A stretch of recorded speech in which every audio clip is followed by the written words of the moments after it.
এখন উত্তর ভারতে প্রচণ্ড ঠান্ডা চলছে, কিন্তু আমরা বাঙালিরা ঠান্ডাতে পিকনিক করব না সেটা চিন্তাই করতে পারি না।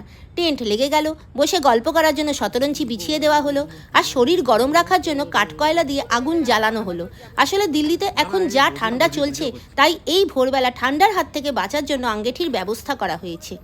মশলাদার গরম গরম কচুরি ভাজা শুরু হয়ে গেল, সাথে আলুর দম আর কাঁচাগোল্লা। এই দিয়েই আমরা আমাদের পিকনিক শুরু করলাম। ব্রেকফাস্ট প্লেট হাটে ঠান্ডা থেকে বাঁচতে সবাই আঙ্গেঠির সামনে বসেই গল্প করতে করতে খেতে শুরু করলাম। গরম কচুরি, সাথে আলুর দম আর কাঁচাগোল্লা। আহা, দারুণ ব্রেকফাস্ট পর্ব শেষ। তারপর শুরু হয়ে গেল খেলাধুলা।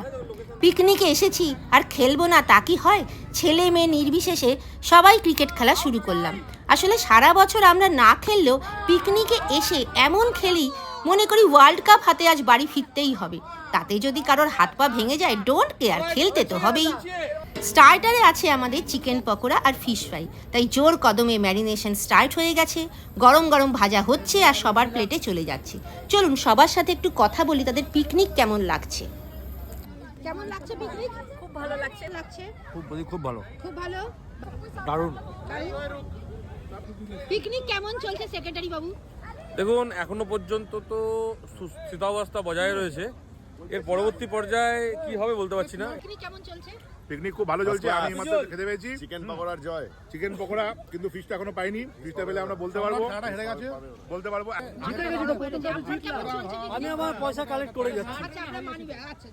যেটা ওরা ফার্স্ট ক্লাস। মাংস চাটনি রান্না চলছে, ফুলকপির তরকারি হবে বলে ফুলকপি কাটা চলছে। একদিকে যেমন রোদে বসে জোর গল্প চলছে, অন্যদিকে পিট্টু খেলা চলছে। সেই পুরনো হারিয়ে যাওয়া খেলা আজ নতুন করে খেলছি আমরা, আর জিতলে সে কি আনন্দ, তার নাচ কি! গল্প, হইচই, বাচ্চাদের নাগরদোলা সব মিলিয়ে জমজমাট পিকনিক চলছে। দুপুরে খাবারের মেনু হলো ফ্রাইড রাইস, মুগের ডাল, ফুলকপির তরকারি, মাংস, মাছ, চাটনি, আর সাথে তো স্যালাড আছেই। আস্তে আস্তে দুপুর গড়িয়ে বিকেল চলে এলো। টেন্ট খোলা স্টার্ট হয়ে গেছে। আমরাও বিকেলে চায়ের সাথে শেষ আড্ডাটা মেরে আবার গতানুগতিক জীবনের দিকে এগিয়ে যাব সবাই। আমাদের প্রবাসের এই পিকনিক আপনাদের যদি ভালো লেগে থাকে, তাহলে লাইক, শেয়ার আর আমার চ্যানেলকে সাবস্ক্রাইব করতে ভুলবেন না কিন্তু। এই ঠান্ডায় সবাই সুস্থ থাকবেন, ভালো থাকবেন। আজ আসি, পরের ভিডিওতে আপনাদের সাথে আমার আবার দেখা হবে। ততদিন সবাই খুব ভালো থাকবেন, অন্যের খেয়াল রাখবেন, নিজেরও খেয়াল রাখবেন। টাটা।